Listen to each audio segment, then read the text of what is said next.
Week 9 of the Dream Season Football League 2, and we've had more than our fair share of upsets for this week, starting off with the Bills hosting the 2-5 Jets, and early on, New York showing just how powerful this team is. Early on, Curtis Martin, 87 yards down the right Buffalo sideline, and he has the first touchdown of the game with just 15 seconds elapsed in the first quarter. Later on, another Jets touchdown. It's 14-0 in Buffalo.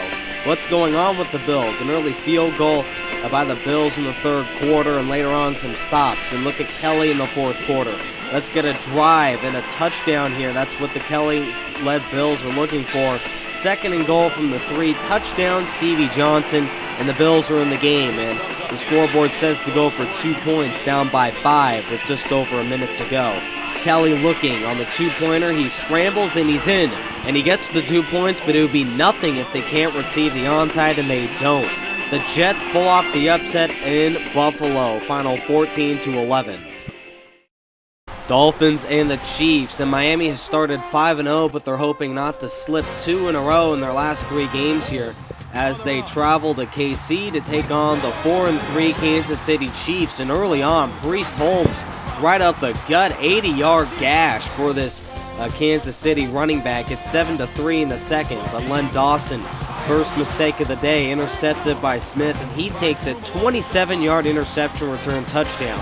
And the Miami Dolphins have the lead 10-7 in the second quarter.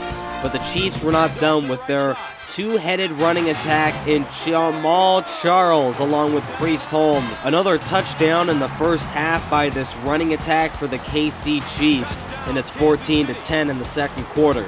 Move on to the second half here. Miami has a great chance of taking the lead here, but Bruce Hardy unable to get the first. They settle for a field goal.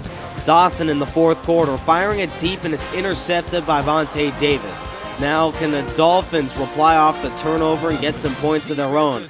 They're backed up deep in their own territory, ball on the 5. 1st and 10, Marino picked off. That is Emmett Thomas, and he scampers in for the 10-yard score just like that. And now the Chiefs make it 21-13 on 3rd and 14. The Dolphins run the ball, and that shows their inability to score. They go on to lose their second of their past 3 games. Giants and the Patriots in New England and rainy Foxborough. Neither team can afford a loss in this one, but more so for the New York Giants at 3-4, only 1 game back in the NFC East to this point, and cannot afford any more losses, seeing that the Redskins and the Eagles play some very average competition in the coming weeks. Manning, after a couple turnovers, it's a touchdown to Henry Jones to score first at 7-0, but the Pats have a nice drive and cap it off with a touchdown to Stanley Morgan, who got injured but would return in the ball game. Tie a score entering the second half, and this is where Curtis Martin scampers 46 yards for the Patriots touchdown, and now New England leads by 7 midway through the fourth quarter.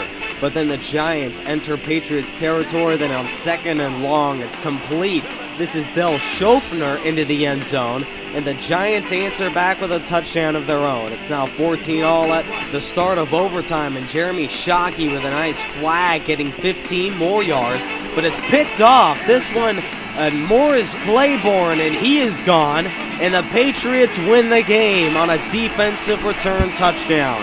And the Patriots improved to 2-6 on the season. After starting the year at 0-4, they have now won 2 of their past 4 games, and now the Pats can improve to 3-5 as they play the Jets next week. Giants in trouble at 3-5. Buccaneers and the Saints, this time in New Orleans in one of the biggest division rivalries of the DSFL 2. Saints have a half-game lead over the rival Buccaneers, and they are playing at home here. They look to be the road team all day long. A fumble by Breeze and the Saints, leading to a 14-0 start for the Buccaneers. And after a field goal by the Saints right before halftime, LeGarrette Blount right up the middle, and 35 yards later, he's got a 21-3 start for the Buccaneers. And after another field goal, the Saints do nothing on offense yet again. Buccaneers sweep the series of the New Orleans Saints. Titans and the visiting Cincinnati Bengals in a game between 1-6 ball clubs. Both teams have no chances for the playoffs. Titans had a field goal that would prove to be the difference, as the final would be 17-14. Tennessee improving to 2-6 on the season. Falcons and the Colts, both teams headed in opposite directions, and the 5-2 Indianapolis Colts proving all day long that their home crowd can see a winning ball club, as they so far rank as the 6th seed in the AFC wildcard picture. After a 7-0 start, the pass is intercepted by Antoine Bethea, and he's got sights on 6 points, 75-yard return for a touchdown. Colts add to their lead. It's 14-0. Colts win easy at home, 21-16, and now Indianapolis improves to 6-2 and stays in that wild card spot. There's been a lot of controversy in the DSFL too between the Houston Oilers and Texans, not legitimate for having two teams on one squad in the DSFL 2, but there is no doubting the success for the Houston Texans-Oilers mix so far in the DSFL 2. They're 6-2 heading into this game, and their home crowd saw them improve to 7-2 over the lackluster Browns, and now they are still one game up over the Colts, who won earlier on in the afternoon, and now both the Texans and Colts have their spot so far in the playoff picture. Jags 3-5, Titans 2-6. Niners come into this one at Washington at a impressive 7-0 mark, looking to be the first team to be undefeated throughout the entire Dream season. But the Redskins come in with a chip on their shoulder after being the division leader after Week 7, looking to improve to 4-4 and hopefully getting another spot atop the division after Week number 9. Early 7-0 Skins start and an early turnover, and D'Angelo Hall, Johnny on the spot for the turnover. Then Sammy Baugh picked off by Ken Norton Jr. He'd take a knee and the ball is taken at the 20. Niners turn that drive into a field goal. Next Redskins possession, Art Monk down the sideline. He's gone. 61 yards for 6 points, and now the Skins have a 14-3 lead. Now can the Niners respond? On 3rd and 15, they run the ball. It's turned over right back to the Redskins, and Sammy Baugh would lead the Washington drive that enters Niners territory here. Then on 2nd and goal, Clef Battles walk-in touchdown, and the Redskins win easy 21-10 over the Niners, and their first loss of the season drops them to 7-1. The 49ers lost earlier on in the afternoon, and now St. Louis looking to pull within 2 games of the San Francisco 49ers here in Arizona. They're 4-3, Cardinals 2-5. After a 7-0 start, Kurt Warner would not go out without a strong fight from their offense. Roy Green, the preseason MVP in receiving, 80 yards to the end zone for the touchdown, and the game is tied at 7. Cards tack on a field goal, but the St. Louis-led Kurt Warner squad would reply, and later on, Torrey Holt to the end zone for the touchdown. Rams go on to win by the final 28-13. St. Louis 5-3. Seahawks and the Dallas Cowboys, both teams struggling so far in the DSFL 2. But the Seattle Seahawks have a chance of some wild card positioning, and the Cowboys have a chance to perhaps win the division here with the win today in Dallas. And early on, a touchdown by the Cowboys, making it 7-0. Then a handoff to Smith to make it 14-0, and the Rodgers-Staubach-led Cowboys win offensively their first game of the year, as the defense comes to play against the Seattle Seahawks. Terrence Newman, his first pick of the year, and the Dallas Cowboys win easily, 21-0 over the lackluster Seahawks. And now a look at the NFC West as a whole. Some pretty interesting matchups down the stretch for this division. Denver Broncos and the Oakland Raiders in this version of the Game of the Week, Week 9 edition.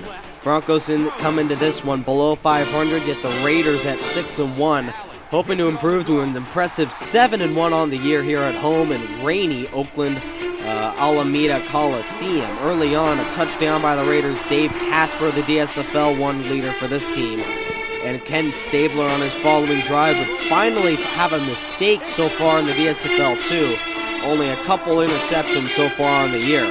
Can the Denver offense reply on 3rd and 5? No, they cannot. They send out Elon for the long field goal. No problem, right? Wide left. No good for the Denver offense, and now the ball travels back to Oakland. They could do nothing on their following possession, but Rod Smith gets the ball into Oakland territory, ball on the 35.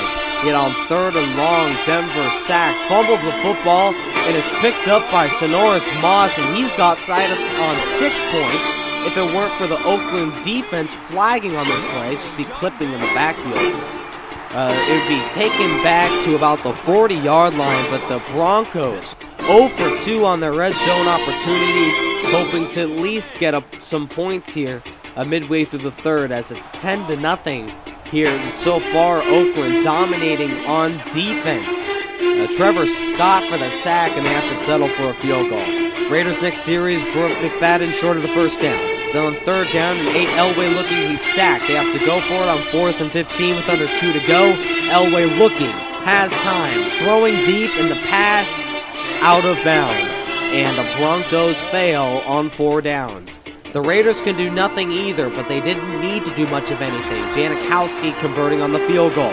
Now it's a 2-possession game, and this is big, as on the next drive, the Denver Broncos score on 1 play. Where was this offense all game long? Lionel Taylor, possible MVP rights for this receiver, all the way 84 yards touchdown. So now the Broncos are within a field goal, but they do need an onside kick. The recovery is for the Raiders, and Oakland, with Denver out of timeouts, would go on to win by that score. Tim Brown on the recovery. So now the Raiders improve to 7-1, Denver out of it at 3-5. Oakland looking for the first seed. Packers and the Chargers. Contest between 2 of the best quarterbacks in all of NFL history. Packers come into this one at 6-1, hoping to improve to 7-1 on the season. Meanwhile, the San Diego Chargers out of it at 2-5, hoping to make some hay in the NFC playoff picture after week number 8. Willie Davis for the sack, and the Packers reply on their following offensive series, but on 3rd and 4, another 3-and-out, settle for a field goal. It could have been 14-0 in this one, but it's only 6-0 so far, and at halftime, the Chargers take the lead thanks to a Fouts touchdown. And now at 7-6, can the Fouts-led offense reply here? Vincent Jackson to near midfield, but on 3rd and 5, it's short of the first down. So now with under 2 to go, can Rodgers prove he is clutch in the DSFL too? He's done it time and time again for Green Bay. Can he do it again? The drive with under 45 seconds to go. Amon Green in the end zone. And now the Packers don't just kick a field goal, they punch it in for a touchdown. Green Bay would be unable to get the 2-point conversion, so it would be the San Diego Chargers that would have to respond, and they do it in 2 plays.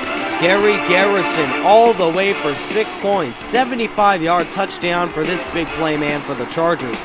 And now can the San Diego Chargers make it a field goal game? Fouts underneath, and it's complete but short of the end zone. It's only a 1-point game, but can Green Bay respond with 15 seconds to play? Well, if you're stupid enough for the Chargers, Harrison with the face mask, yes you can. The ball is trapped inside the 30-yard line, and now Crosby for the gimme game winner. The final 15-13, and the Chargers are stunned again. They're now 2-6. Meanwhile, the Packers at 7-1, the best team in the NFC to this point. Ravens on the Steelers on Sunday Night Football. The Ravens hoping to improve to 500 and make some hay for the 7-1 Steelers, hoping to improve to 8-1 on the season. Jack Butler with a turnover, and later on in a field goal game, the pass is complete to Santonio Holmes, and he's got sights on 6. This one all the way 70 yards for the touchdown, and now the Steelers improve to 8-1, the most wins in all of the DSFL 2. Meanwhile, over in Philadelphia, the Eagles hoping to be the top team in the NFC East after 9 weeks, as a loss here would give the division lead right back to the Redskins after 2 weeks playing them in Washington. Randall Cunningham picked off after a 7-0 score, and that'll prove the struggles for this Eagles team. They are now 4-4 after a 24-21 loss. A look at the DSFL 2 standings after 9 weeks. Steelers the most wins in the entire DSFL, but the Texans, Dolphins, and the Raiders round out the AFC top division winners. thank you for watching this presentation of the DSFL 2. Week number 10 should be very interesting. So long.